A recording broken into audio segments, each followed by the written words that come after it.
Saya Halimah binti Nur. Kamu siapa binti siapa? Suamimu siapa bin siapa? Ibunya. Kenapa Allah panggil berdasarkan nama ibunya? Karena mohon maaf saudaraku sekalian saya muliakan, enggak semua orang punya bapak, tapi semua orang pasti punya ibu. Kan lahirnya enggak keluar dari gentong. Lahirnya kan dari seorang ibu saudaraku sekalian. Karenanya kemudian dipanggil sesuai dengan nama ibunya. Yang pasti orang semua punya ibu, belum tentu punya bapak. Maksudnya belum tentu dalam pernikahan yang sah sehingga bisa dinisbatkan kepada bapaknya. Tapi ibu, semua yang melahirkan dia berarti ibunya. Kan begitu ya? Saudaraku sekalian saya muliakan. Nah si ibu ini nanti nih, kenapa Allah memanggil dengan nama ibunya? Kenapa? Karena Allah mau menutupi aib-aib para anak zina yang bertaubat kepada Allah Ta'ala. Bukan anak zina yang bertaubat, anak zina yang baik, anak zina yang hidupnya terjaga. Kalau ada anak zina, walaupun dia keluar dari hasil perzinaan, tapi hidupnya baik, terjaga dan lain sebagainya, sekalian sampai jadi hamba Allah SWT yang bertakwa. Kalau dipanggil yang lain-lain dengan nama bapaknya, dia dengan nama ibunya, kan kesian. Allah mau nutup aib-aib orang tersebut sampai Allah samaratain semua dipanggil dengan nama ibunya. Tidakkah kau lihat bahwa Allah pun tidak peduli dari mana kamu berasal? Allah hanya peduli bagaimana kamu menjalani kehidupan. Bahkan jika dari anak zina sekalipun kamu berasal, saudara sekalian, tidak menutup kemungkinan bagimu untuk menjadi hamba Allah yang soleha. Karena jangan pernah merasa putus asa dari rahmatnya Allah. Jangan pernah merasa khawatir dari pintu kasih sayang Allah Subhanahu wa ta'ala. Allah sangat menyayangimu. Makanya sampai ada satu anak nangis-nangis sama saya datang. Dia bilang, ustazah, saya baru tahu kalau ternyata saya adalah anak yang tidak diinginkan oleh orang tua saya. Dan ternyata laki-laki yang sekarang saya panggil bapak itu adalah bukan ayah saya. Ayah saya secara biologis adalah seseorang yang ibu saya hamil di luar nikah dengannya sebelum menikah dengan bapak saya yang sekarang. Ya Allah ustazah, sedih bener hati saya. Saya ternyata bukanlah seorang anak yang diinginkan oleh orang tua saya. Ibu sekalian saya muliakan, saya bilang sama dia, nah, kamu bisa jadi tidak diinginkan oleh orang tuamu. Akan tetapi kamu tidak akan ada di atas muka bumi ini kecuali jika kamu diinginkan oleh Allah Subhanahu wa ta'ala, Tuhan kamu, Tuhan kita. Adakah sesuatu terjadi tanpa izin Allah? Bisakah seorang anak lahir tanpa izin Allah? Digugurin bolak-balik juga kalau Allah maunya tetap lahir, lahir aja bu. Betul nggak? Makanya ibu-ibu sekalian saya muliakan, ini buat para adik-adik juga nih, mikirnya yang panjang deh. Jangan karena kenikmatan sesaat kamu kemudian mau-maunya mengorbankan dirimu, mengorbankan anakmu, mengorbankan kehormatanmu, mengorbankan kemuliaanmu, mengorbankan agamamu. Itu adalah perkara haram. Perkara haram. Allah Subhanahu wa ta'ala di hari akhirat akan nutup aib-aib anakmu, tapi aibmu yang berbuat zina tersebut tidak ditutupi Allah Subhanahu wa ta'ala. Saya sampai pernah dengar dari guru kami Al-Habib Umar bin Hafid, andai ada seorang pezina, tapi meskipun dia pernah berzina waktu di dunianya, dia juga mengerjakan kebaikan-kebaikan. Saya kan begitu ya? Nanti di hari akhirat sesudah dosa-dosa zinanya itu Allah Subhanahu wa ta'ala hancurkan dengan dia dimasukkan ke dalam api neraka. Amal kebaikan dia dan kematian dia misalnya dalam keadaan husnul khotimah itu saja akan membuat dia masuk ke dalam surga. Kata Habib Umar bin Hafid, tidak ada orang masuk surga dengan menundukkan kepala illa ashabuz zina, kecuali pelaku zina waktu di dunia. Sampai masuk surga pun kepalanya nunduk. Sehingga orang di surga tahu kalau ada orang masuk surga kepalanya nunduk, nih dia nih pezina waktu di dunia. Sampai masuk surga aja masih malu, teman-teman sekalian. Masuk surga aja masih malu. Kalau sampai kamu hamil, anakmu, aibnya ditutupin sama Allah SWT. Sebab anakmu gak dosa. Yang dosa adalah dirimu.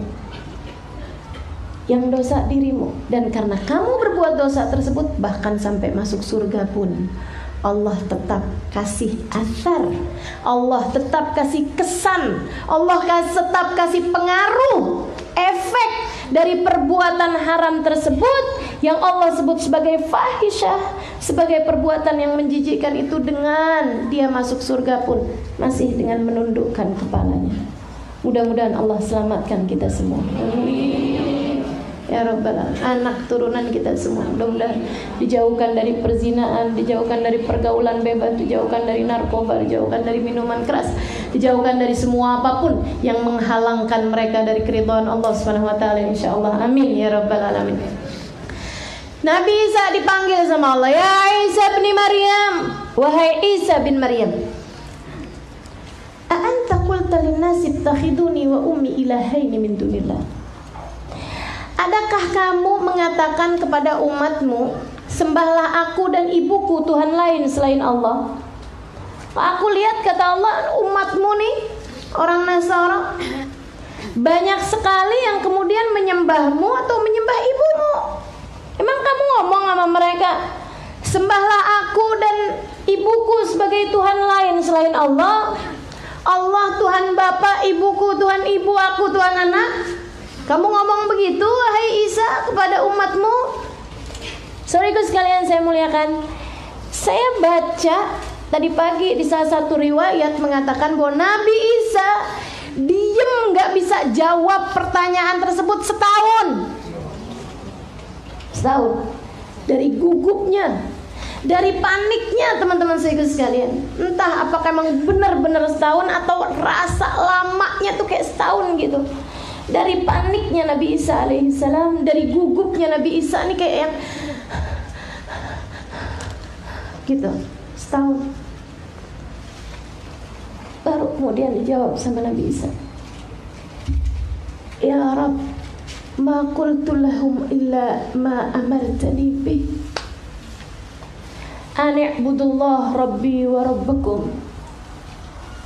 Ya Allah, kata Nabi Isa, saya gak pernah nyampein sama umat saya kecuali yang kau perintahkan untuk sembah aku dan ibuku Tuhan lain selain Allah. Aku gak pernah bilang begitu, ya Allah. Aku hanya bilang sama mereka, sembahlah Allah Tuhanku dan Tuhan kalian semua satu-satunya.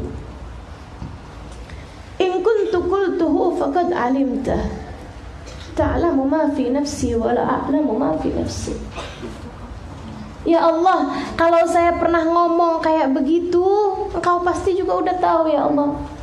Bukankah Engkau tahu segala sesuatu tentangku dan aku tidak tahu apapun tentangmu? Saudaraku sekalian, Nabi Isa kemudian kehilangan rahmatnya kepada umatnya, seraya mengatakan, in tu'adzibhum fa innahum ibaduk, wa in taghfir lahum fa innaka antal ghafurur rahim.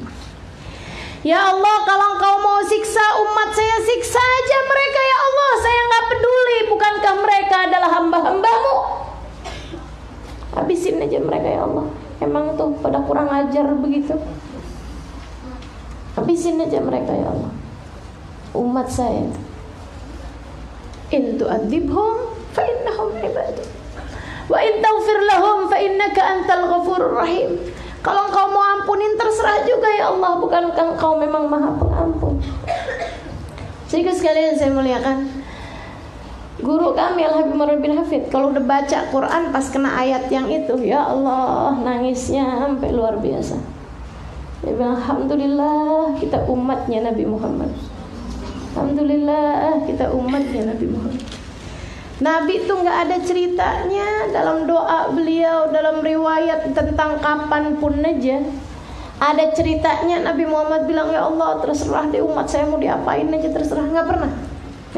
Pasti Nabi Muhammad tuh bilang, ya Allah ampunin umat saya, ya Allah sayangin umat saya, ya Allah kasihanin umat saya, ya Allah jangan, ya Allah jangan siksa umat saya, ya Allah kasihanin, ya Allah. Terus gitu Nabi Muhammad alaihissalam. Kita nih saudaraku sekalian, umat yang disayangin sama Nabi besar Muhammad sallallahu alaihi wasallam. Mesti itu Nabi satu-satunya orang yang ketika nabi-nabi yang lain mengatakan nafsi, nafsi, nafsi, nafsi, diri saya, ya Allah selamatin saya, selamatin. Nabi Muhammad selalu berbeda ucapannya. Rabbi salim ummati, Rabbi salim ummati. Selamatin umat saya, ya Allah selamatin umat saya. Jadi sekalian, nabi-nabi pun ditanya sama Allah Subhanahu wa taala pertanyaan-pertanyaan detil-ketil membuat mereka ketakutan. Gimana sama kita nih? Kayak apa malunya kalau ditanya sama Allah, Halimah, mata kamu dipakai buat apa aja? Halimah, lidah kamu dipakai, lisan kamu dipakai buat ngomong apa aja? Gimana dengan ilmu yang sudah aku beri? Bagaimana dengan harta yang telah aku beri? Bagaimana dengan keluarga yang telah aku beri? Bagaimana kamu berbuat terhadap orang tua yang telah aku hadiahkan padamu? Bagaimana kamu berbuat terhadap saudara-saudarimu? Tanyain satu-satu. Serius sekalian saya muliakan. Sebenarnya nggak berbahaya pertanyaannya. Yang berbahaya kan kitanya tuh jawabnya, ya ampun. Sedih benar ya. Mudah-mudahan Allah ampunin seluruh dosa kita. Amin. Agar ketika Allah Subhanahu wa taala, seperti yang saya baca dalam salah satu riwayat hadis, ada yang ketika dibertanyakan sama Allah Subhanahu wa taala, Allah bilang kayak begini, wahai hambaku, ingat gak kamu yang malam hari itu kamu berbuat dosa gak ada orang tahu? Ingat ya Allah, sambil malunya.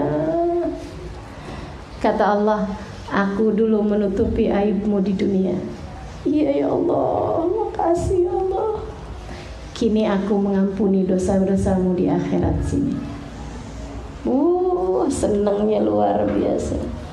Ada yang dibegituin sama Allah. Kata Nabi Muhammad alaihissalam, faman nuqisha fil hisab faqad halak.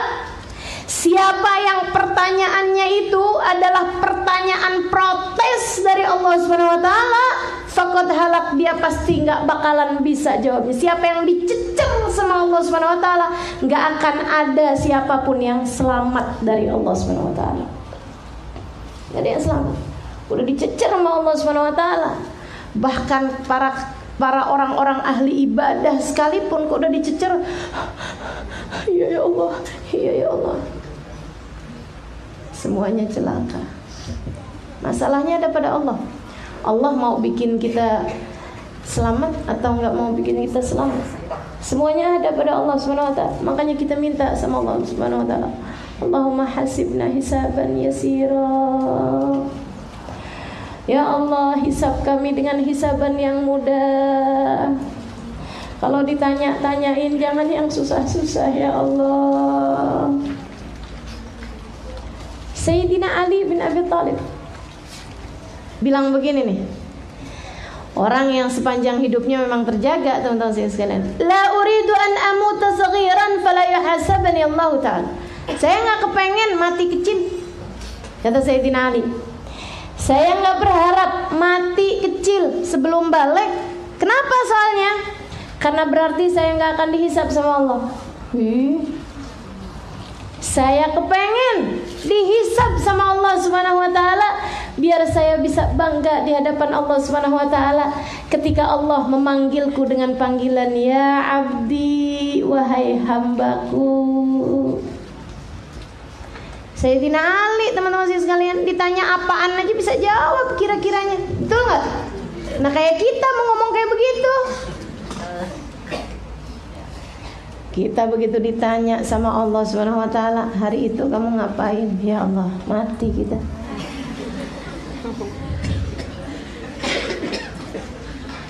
Ingat nggak yang malam itu? Ya Allah, habis dah kita. Saudariku sekalian yang saya muliakan, insyaallah itu ya, saat intim antara hamba dengan Tuhannya. Makanya Sayyidina Ali nggak kepengen terlewatkan. Kalau beliau nggak kepengen terlewatkan. Saudariku sekalian, orang yang dosanya diterima sama Allah, serem nggak nih? Ini kata-kata serem nggak sih? Dosanya diterima sama Allah. Kalau pahala kebaikan diterima sama Allah enak. Bagaimana menurutmu dengan orang yang dosanya diterima sama Allah, pahalanya ditolak sama Allah? Dan bagaimana jika itu adalah dirimu, teman-teman sekalian? Bagaimana jika orang tersebut adalah dirimu? Orang yang dosanya diterima sama Allah Subhanahu wa taala, amal kebaikannya ditolak sama Allah Subhanahu wa taala, Allah murka sama dia.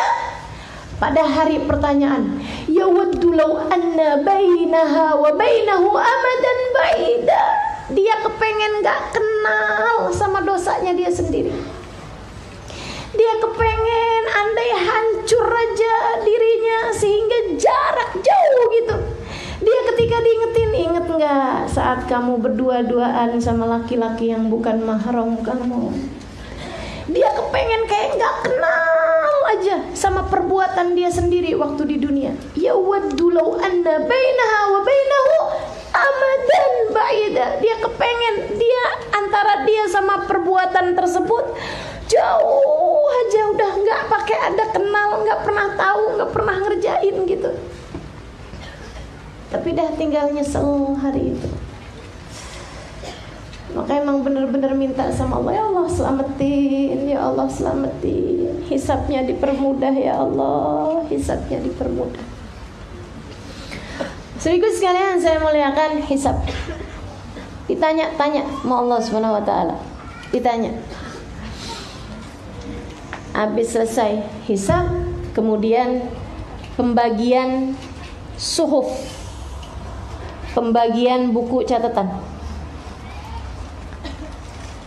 فَأَمَّا مَنْ أُوتِيَ كِتَابَهُ بِيَمِينِهِ فَسَوْفَ يُحَاسَبُ حِسَابًا يَسِيرًا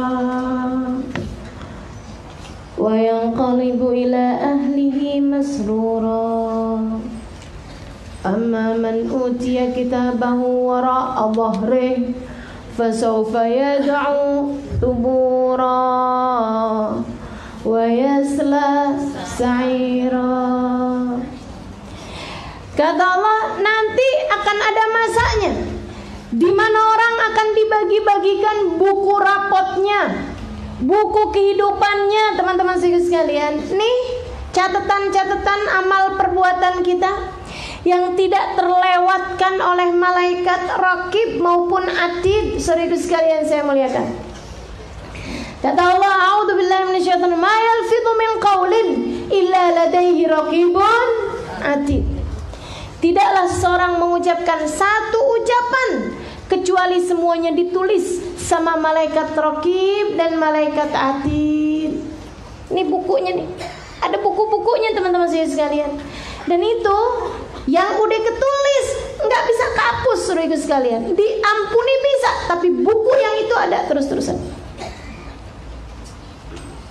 Yang udah ketulis di situ diampunin mungkin, tapi yang sudah ditulis sudah ketulis. Jadi buku kehidupanmu, saudara sekalian. Jadi buku kehidupanmu dibagikan satu demi satu, satu demi satu, satu demi satu. Nerimanya ini yang berbeda-beda caranya. Kata Allah, ada yang menerima catatannya dengan tangan kanannya. Bukunya tuh ada dibagi 3, saudara sekalian. Ini buku rapot kita nih ya, buku kehidupan kita. Ada yang rapotnya hasilnya bagus. Yang rapotnya hasilnya bagus ini semuanya catatannya di buku tersebut itu kebaikan atau Ada dosa-dosa tapi sudah diampuni oleh Allah Subhanahu wa taala meskipun tetap ketulis. Ya, ketulis tapi udah diampuni sama Allah Subhanahu wa taala. Nah, itu nanti buku rapotnya dia nerimanya dengan tangan kanannya. Ada yang buku rapotnya tersebut itu dia nerimanya pakai tangan kiri. Siapa itu? Orang yang antara kebaikan sama keburukannya banyakan keburukannya. Yang tadi itu yang kebaikannya lebih banyak daripada keburukannya, atau yang baik semuanya gitu. Pokoknya nilai di atas 5 tuh catatannya diberikan dengan tangan kanan. Ibarat 10 ya angkanya. Yang 5 nih, nah ini dia nih, diberikan catatannya dengan tangan kirinya. Antara dosa sama pahala banyakan dosanya, atau banyak pahalanya juga tapi Allah nggak terima, Allah nerima dosanya dia pakai tangan kirinya dia. Kita nggak tahu nih dosa yang diterima sama Allah dari kita nih apaan. Makanya mendingan kita hindarin aja dosa-dosa semampu kita. Tiap kali habis ngerjain perbuatan dosa kita istighfar mohon ampun sama Allah Ta'ala. Serius sekalian, ada lagi orang di atas itu yang semua catatannya isinya dosa, atau serius sekalian ada pahalanya tapi pahalanya udah dibalas waktu di dunia. Ngeri ya. Makanya kalau semua kebaikanmu pahalanya sudah dibalas sama Allah Subhanahu wa taala di dunia, atau kamu minta balasannya berupa dunia, nanti di akhirat mesti bawa apa gitu. Sholat duha pengen rezekinya lancar, sholat tahajud pengen suami tambah sayang, puasa Senin Kemis pengen cepet bisa kebeli rumah, puasa Senin Kemis pengen cepet dapet jodoh. Giliran udah dapet jodoh udah dah nggak pernah pakai puasa lagi, nggak ada tahajud lagi, nggak ada duha lagi. Sehingga sekalian, ketika kemudian datang di hari akhirat, pahala saya duha mana ya Allah? Kan udah saya kasih gitu Allah, berupa rizkimu yang jadi mudah. Ya Allah, pahala tahajud saya mana? Kan kamu tahajudnya kepengen minta jodoh, udah saya kasih kan di dunia. Ya Allah, saya baca surat Ar-Rahman tiap hari, kata Allah, kan biar suami kamu tambah sayang. Udah saya kasih bukan waktu di dunia. Kamu tidak pernah melakukannya untukku, kata Allah. Kamu tidak pernah mencariku waktu di dunia. Bahkan sedekahmu hanya kamu meminta agar rizkimu semakin melimpah, dan sudah aku lakukan untukmu waktu di dunia. Banyak orang-orang yang kalau sedekah cuman biar dia keluar duitnya nyariin temen-temennya, biar pada balik bawa temen-temennya katanya.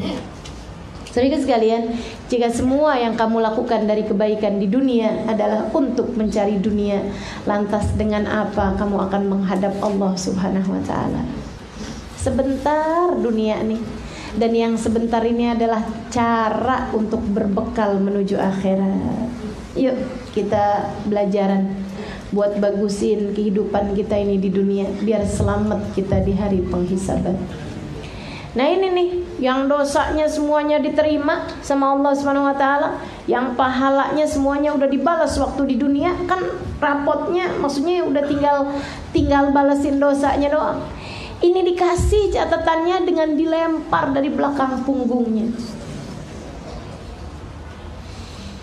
Wa amma man utiya kitabahu biyamini, siapa yang buku catatannya diberikan dengan tangan kanannya, fasawfa yuhasabu hisaban yasira, pasti sesudah itu dia akan mendapati hisab dengan hisaban yang mudah.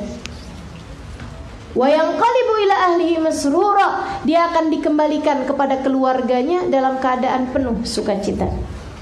Kalau keluarganya dihisab dengan hisaban yang mudah juga. Kalau keluarganya rapotnya bagus-bagus semua juga.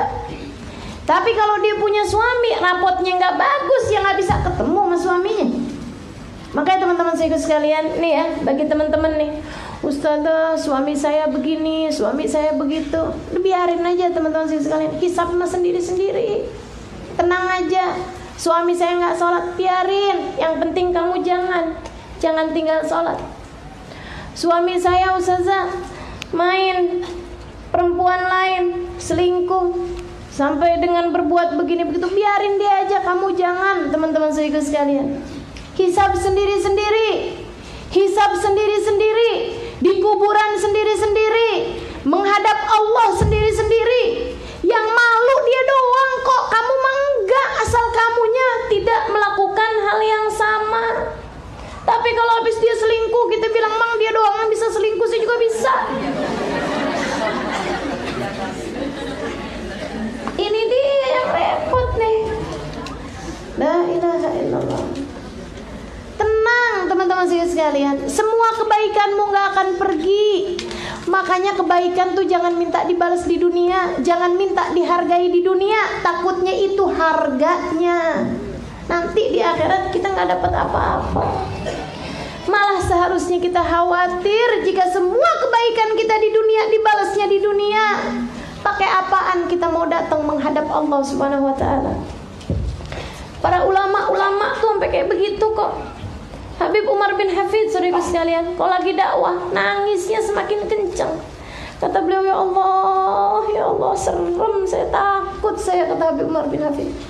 Dulu ulama-ulama kita berdakwah dilemparin, dulu Nabi Muhammad berdakwah dilemparin batu. Dulu para ulama-ulama berdakwah disakiti, dizalimin. Sekarang saya berdakwah dikasih makan, disuguhin, disiapin tempat yang paling bagus. Ya Allah, takutnya ini sudah balasannya di dunia ini, nanti di hari akhirat datang bawa apa saya?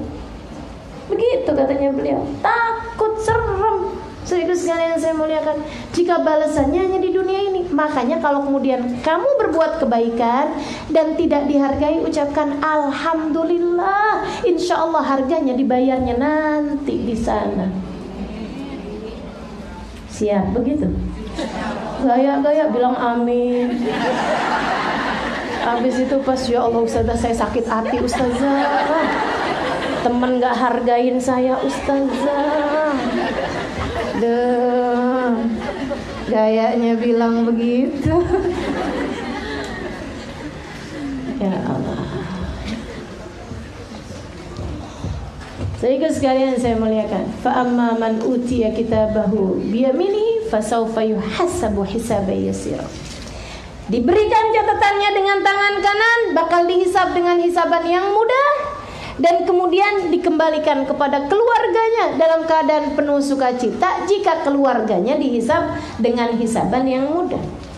Fa amma man utiya kitabahu wara'a dhahrihi, yang diberikan catatan amalnya dengan dilempar dari belakang punggungnya, gimana tuh?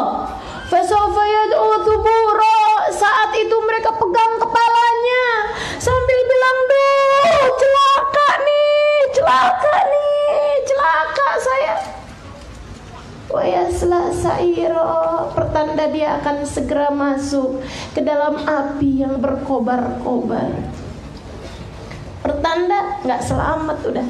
Serius sekalian, kalau udah kayak begitu nyesel, nggak bisa balik lagi ke dunia. Nggak bisa. Rabbi rji'un la'alli a'malu salihan fima taraktu, kalla, kata Allah. Ya Allah balikin dong ya Allah, ngasain bumi lagi gitu ya Allah. Saya mau baca tasbih sekali, saya mau sholawatan Nabi Muhammad sekali, saya mau hadir di majelis ilmu sekali. Serius sekalian saya muliakan, andai ada orang yang sudah meninggal dunia, Hubabah Nur, guru saya bilang, orang kalau udah meninggal dunia nih, kalau ditanya mau nggak kamu hidup lagi di atas muka bumi ini, mereka bilang pasti mau. Pengen hidup lagi di atas muka bumi. Ngapain kira-kira? Mau bangun rumah? Mau selesaiin dekorasi kamar? Mau beli handphone yang paling terbaru? Nggak ada, saudara sekalian. Pengen berbuat kebaikan. Dan kalau ada yang paling mereka inginkan dari kebaikan, saudara sekalian, Bapak Nur mengatakan, guru saya, mereka akan memilih hadir di majelis ilmu seperti kita saat ini, ketika melihat nilai pahalanya yang luar biasa. Itu kalau meninggal dunia pengennya kayak begitu. Nah sekarang nih kita nih masih mungkin untuk bisa melakukan kebaikan-kebaikan, masih bisa hadir di majelis ilmu. Alhamdulillah. Mudah-mudahan Allah tetapkan. Makanya serius sekarang kalau pas lagi bisa hadir majelis taklim kayak begini nih, doanya yang kencang. Minta ya Allah, balikin lagi kami di majelis ilmu. Balikin lagi kami di majelis taklim. Jangan jauh-jauhkan langkah-langkah kami dari mendengar ilmu yang menjadi makanan bagi hati-hati kami ya Allah. Gitu. Minta sama Allah SWT. Sebab kalau nggak diminta takutnya nggak dikasih. Kalau nggak dikasih siapa yang ngasih? Udah nggak bisa, udah jauh aja udah. Ya Allah, nauzubillah min dzalik. Teman-teman sekalian saya muliakan, tuh dihisab dengan hisaban yang mudah atau dihisab dengan hisaban yang sulit. Itu nanti kalau dibuka nih bukunya nih habis dikasih dibuka, teman-teman sekalian, dibuka.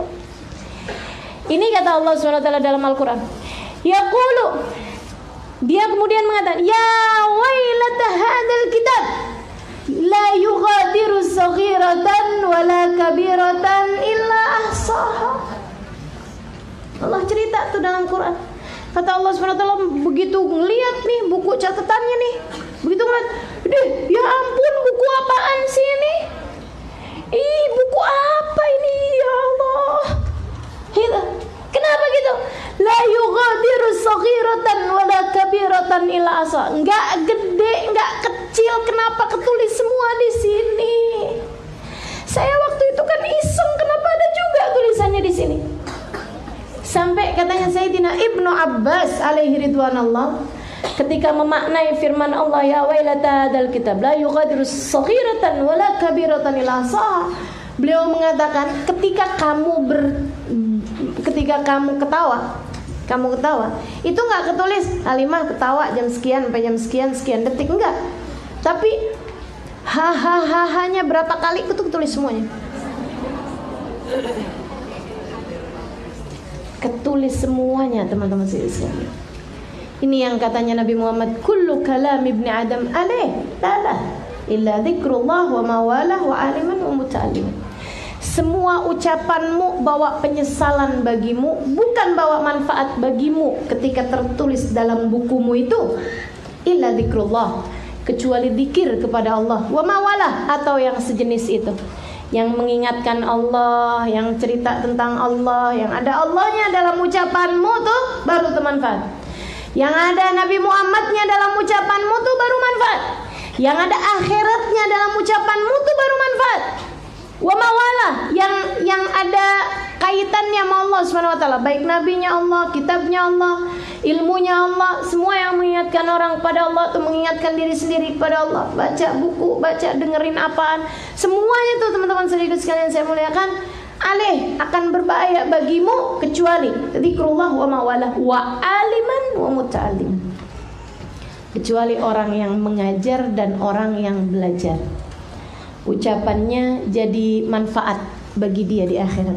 Makanya saudara sekalian, penting bagimu untuk meniatkan hidupmu sebagai tolabul ilmi. Jangan pernah berhenti.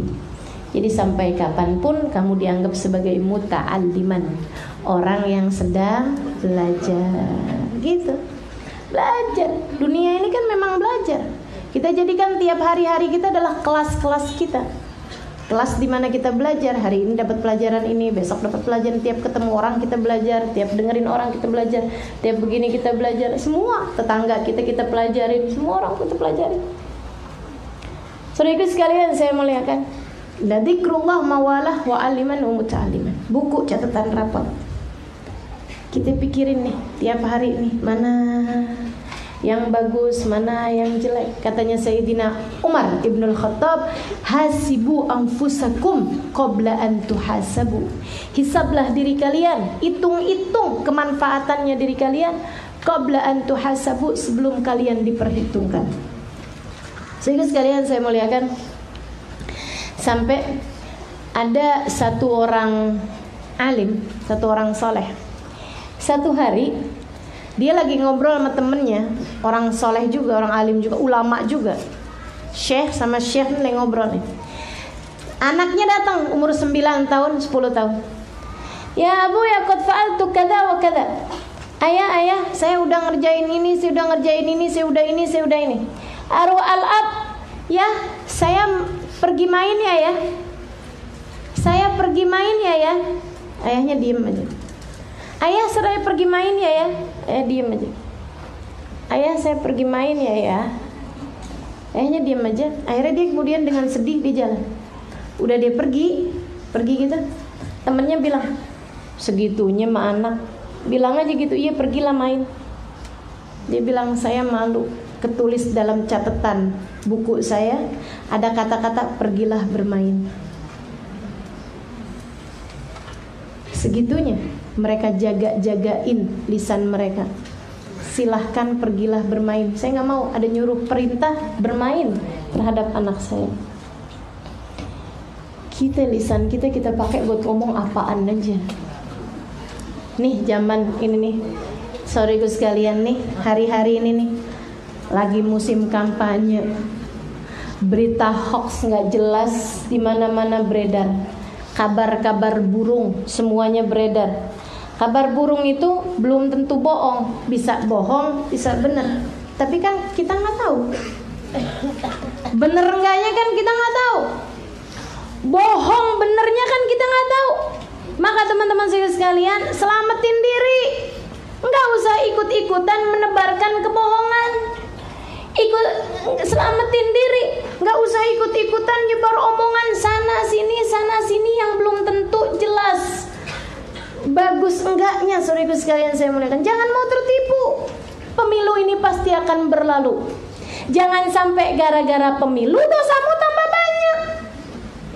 Halo? Jangan sampai gara-gara pemilu catatan-catatan keburukanmu semakin menumpuk hari demi hari. Tidak akan ada yang dapat mempertanggungjawabkannya kecuali dirimu. Tidak ada yang diminta mempertanggungjawabkannya kecuali dirimu. Saudaraku sekalian saya muliakan. Maka yang pintar pakai akal sehatnya. Gak usah kebawa-bawa. Emak-emak nih kan pada banyak ngomong politik udah kayak jadi pakar semua. Udah kayak pada jadi ahli semuanya. Aduh. Udah lah teman-teman saya sekalian, udah. Pemilunya lewat, 17 April pemilu nih. Kelar udah selesai abis itu. Kan begitu ya? Nggak akan ada yang terpilih kecuali yang udah ditetapkan sama Allah Subhanahu wa taala. Bukan begitu? Saya sekalian saya jangan sampai pemilunya kelar, dosa kita sudah semakin banyak. Dosa ngomong yang gak jelas, dosa misalnya menebarkan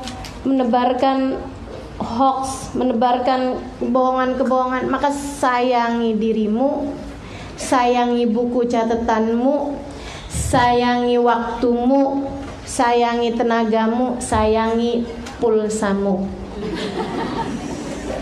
Nggak ngomong tapi nyebarin sama aja, ya. Dah, nggak usah ikut-ikutan. Kita pakar juga bukan. Jadi teman-teman sekalian saya muliakan, gitu ya. Kita pilih-pilih sendiri. Apa nih yang kira-kiranya mau ada dalam catatan kita kerjain. Yang kiranya dah nggak mau dah saya. Ada yang kayak beginian nih dalam catatan saya. Kita jangan kerjain. Saya ingat dulu Habib Umar bin Hafid ngomong kayak begini. Orang tuh ya, andai omongan yang diomongin orang dimintain pulsa, mereka bahkan berhemat. Kayak kita kalau lagi telepon ke luar negeri, kan mahal tuh, bakal berhemat ngomongnya. Bahkan ada tuh, saya kan santri ya dulu ya. Jadi kalau kita mau nelpon ke luar negeri nih, waktu saya di Hadramut dulu, kalau mau nelpon ke luar negeri udah kita catetin duluan kisi-kisinya. Kayak orang mau ceramah, tulis kisi-kisi. Tulis duluan nih kisi-kisinya. Jangan sampai ada yang kelewat dan biar ngomongnya itu padat berisi gitu. Mah minta kirimin, transferin uangnya sekian buat ini gitu ya. Sampai nggak sempet nanya apa kabar orang tuanya. La ilaha illallah. Kenapa? Mahal gitu. Karena urusan pulsa mahal aja kita bisa nyedikitin omongan, kata Habib Umar bin Hafid.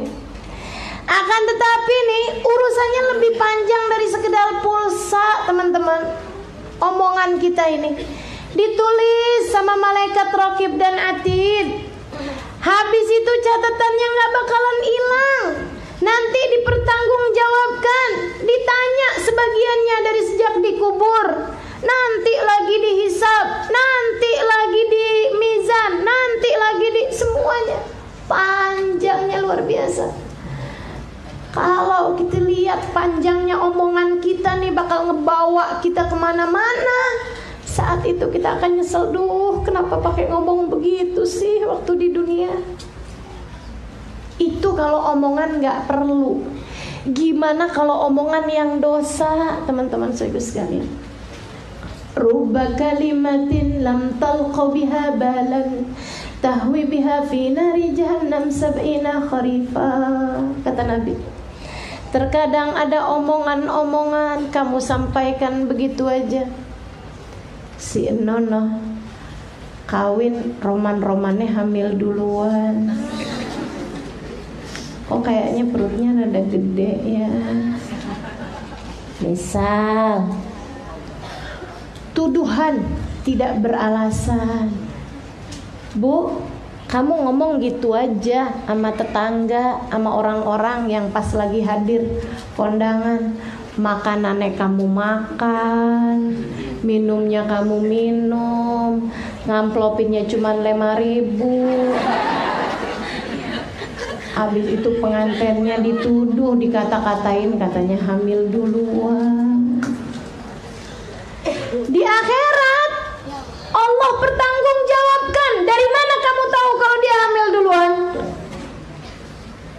Nih ucapan kamu, tersebar fitnah nyampe kemana-mana, sampai orangnya malu tiap lewat di jalanan katanya dibilangin hamil duluan. Saudaraku sekalian yang saya muliakan, rubba kalimatin lam talqa biha balan, terkadang satu kalimat kamu ucapkan begitu aja, nggak ngeh, nganggapnya angin lalu, ternyata menjerumuskan seseorang neraka jahanam 70 tahun lamanya. Kita mesti pinter-pinter teman-teman saudaraku sekalian mengendalikan kita punya lisan. Kita mesti pinter-pinter teman-teman saudaraku sekalian mengendalikan perbuatan-perbuatan kita. Karena tidak akan ada yang dihisab kecuali diri kita sendiri. Diri kita sendiri. Diri kita sendiri. Ya Allah. Belum lagi kalau omongannya dosa. Kita ngatain suami kita, ngatain anak-anak kita, bikin luka mendalam buat anak kita. Mama nyesel nak ngelahirin kamu. Waduh. Ya Allah, ya Allah. Kadang-kadang kita niatnya bercanda, di sisi Allah gak dianggap bercanda, saudara sekalian. Ketika anak kita bertanya, Mama, adek kan lahir dari perut Mama, kalau saya lahir dari mana, Mah? Oh, kamu Mama nemu di bawah gentong. Kamu bercanda. Kamu pikir malaikatnya lagi tiduran? Kamu pikir malaikatnya lagi cuti?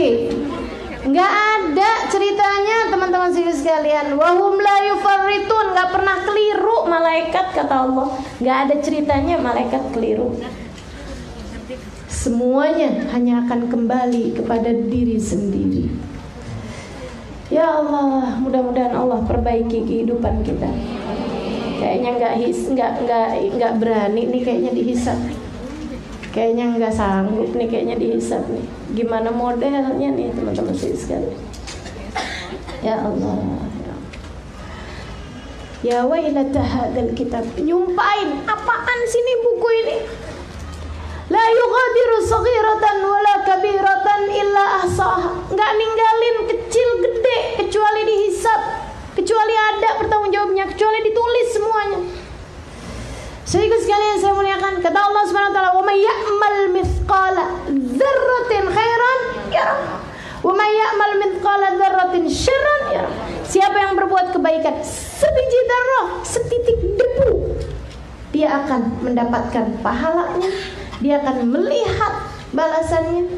Dan siapa yang berbuat keburukan setitik debu, dia akan melihat dan mendapatkan balasannya. Kelihatan, nggak ada yang pergi teman-teman saya sekalian, nggak ada yang pergi. Semua perbuatan baikmu nggak pergi, semua perbuatan burukmu nggak pergi. Ya Allah. Makanya katanya Sayyidina Ali bin Abi Thalib, duh, law anna Allah yaghfir lak ma taqaddama. Andai dosa kamu diampuni sama Allah Subhanahu wa taala. Andai dosa kita nih, kita punya dosa diampuni sama Allah Subhanahu wa taala sekalipun. Akan tetapi bukankah lewat bagi kita kesempatan untuk menjadi orang soleh? Andai waktu yang kita gunakan buat maksiat tersebut kita pakai buat taat, kan kita bisa dapat derajat yang tinggi. Udah lewat waktunya. Dan lagi pula teman-teman sekalian, andai dosanya diampuni sama Allah Subhanahu wa taala, yang udah ketulis kan enggak tetap ketulis. Jadi buku catatan hidupmu teman-teman sekalian. Maka emang mesti hati-hati bener-bener nih kita nih di sisa hidup kita ini.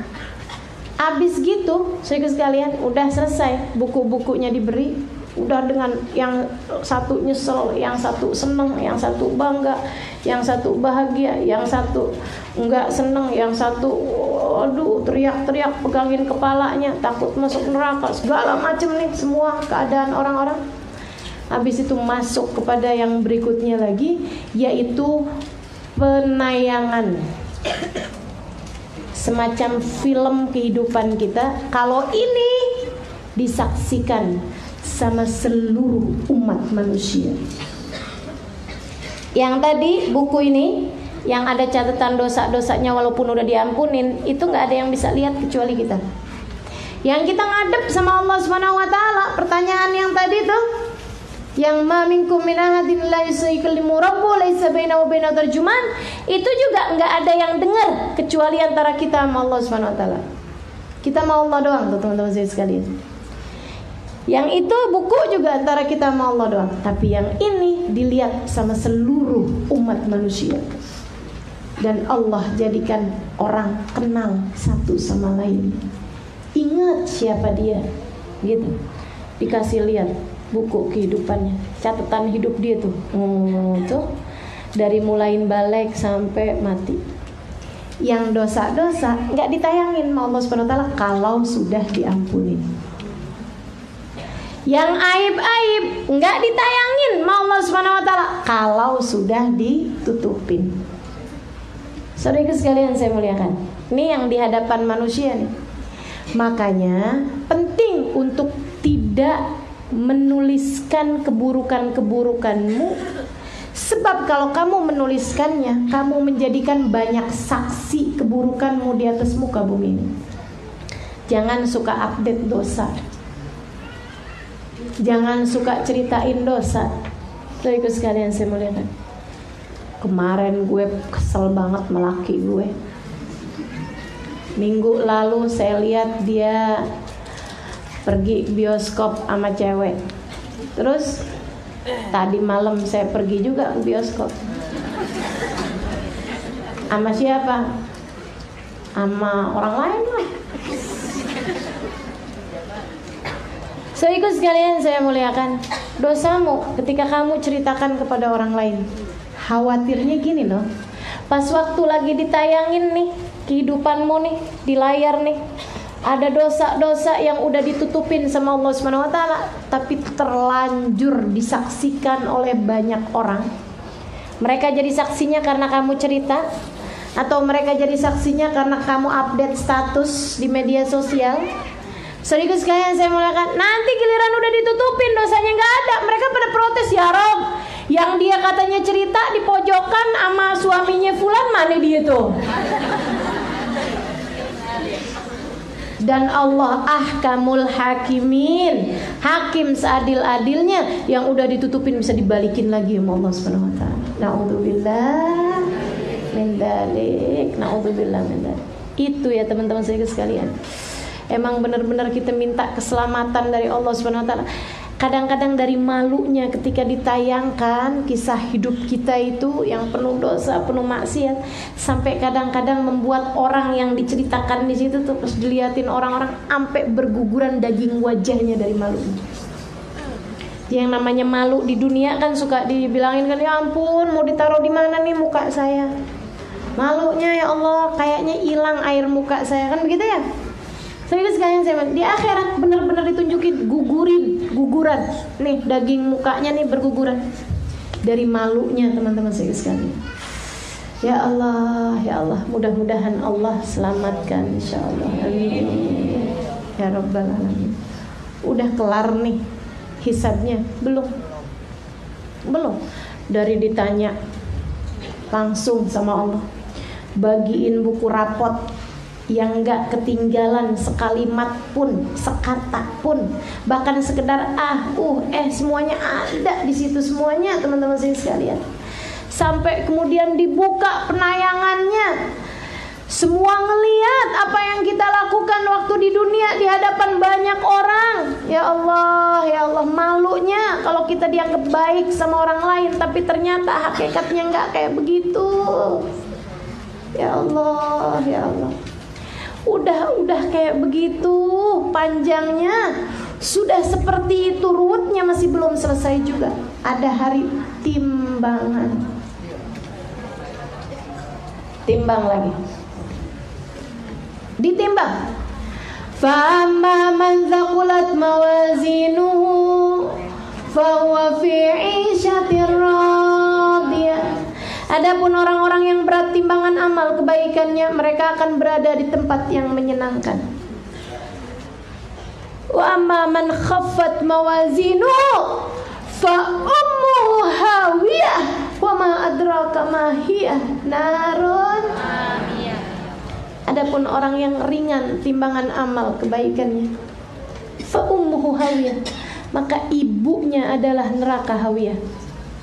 Ibunya hawiyah. Madrak maya, kamu tahu apa itu hawiyah? Narun hamiyah, api neraka yang berkobar-kobar. Jadi sekalian, Allah tuh ya kalau ngasih bahasa sama kita bener-bener banget. Allah bilang hawiyah jadi ibunya. Kenapa ibu? Karena ibu tuh kalau anaknya balik suka melukin. Jadi dia yang bakal meluk dia ketika balik adalah hawiyah. Kata Allah. Nggak, kata-katanya sadis banget nggak sih teman-teman saya sekalian? Dramatis banget kan Allah membahasakan. Fa ummuhu hawiyah. Kalau kamu ringan timbangan amal kebaikanmu, maka ibu yang bakal meluk kamu ketika balik adalah neraka hawiyah. Api neraka yang berkobar-kobar. Ya Allah, serem itu. Dan untuk semua hal-hal tersebut teman-teman saudaraku sekalian, kita perlu syafaat Nabi Muhammad. Selain daripada kita perlu kasih sayangnya Allah. Kalau udah disayangin sama Allah, di saat kita ditanya sama Allah Subhanahu wa taala, Allah hanya akan mengungkit pemberian-pemberiannya kepada kita. Ingat nggak kamu di saat kamu berbuat dosa kemudian aku tutupin? Ya Allah makasih. Ingat nggak kamu yang kamu ngelihat yang haram, nggak ada siapapun tahu padahal aku tahu. Ingat ya Allah, tapi aku udah ampuni. Gitu. Ketika kemudian pemberian buku-buku rapot, teman-teman saudara sekalian, karena kamu disayang sama Allah Subhanahu wa taala, buku rapotnya malah dibawa sama malaikat dalam keadaan terhormat, dibingkai. Pakai emas, permata, berlian dihadapkan.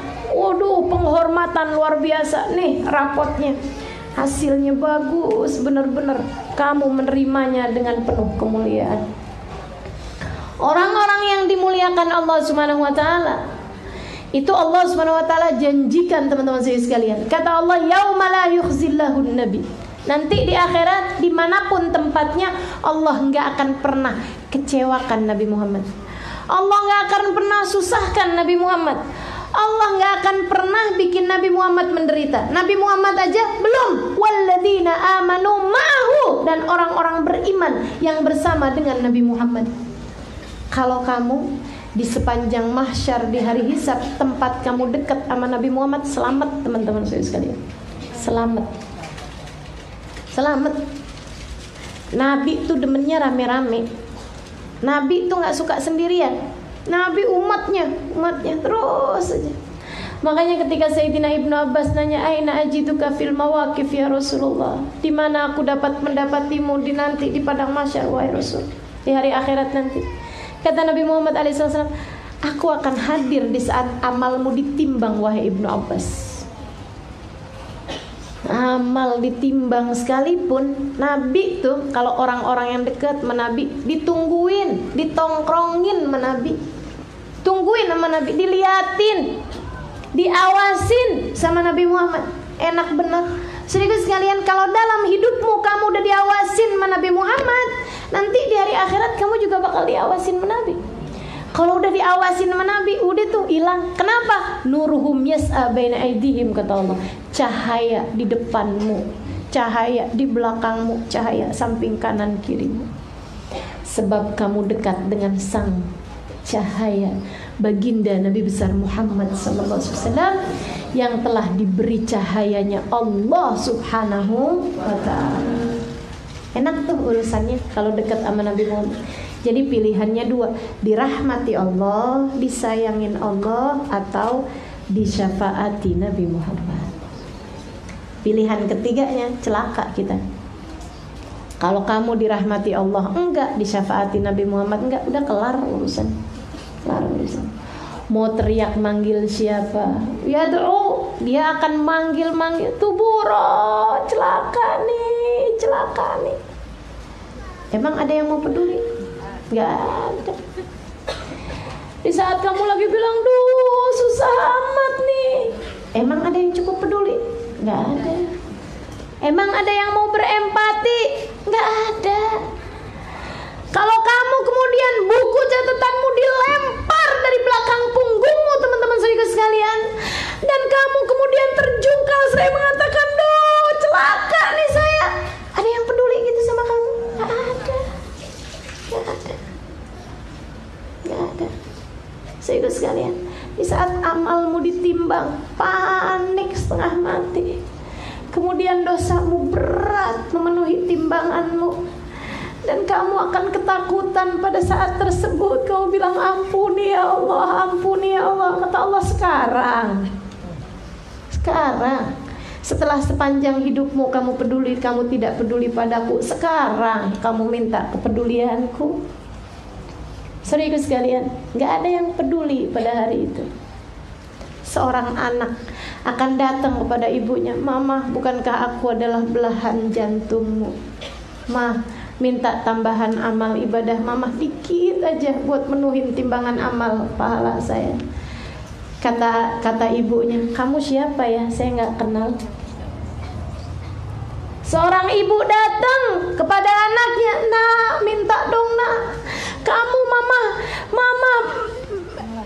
melahirkanmu dengan separuh nyawa, dalam perut mama bernafas dengan nafas yang sama. Mama minta dong nak, sholawat kamu atu aja. Mama minta dong, tasbih kamu satu aja, sujud kamu satu aja. Mama minta dong, hadir kamu di majelis ilmu sekali aja, yang sekali aja. Kamu kan demennya majelis taklim dulu, Mama minta sekali aja. Kata anaknya, kamu siapa ya? Saya gak kenal. Yauma yafirrul mar'u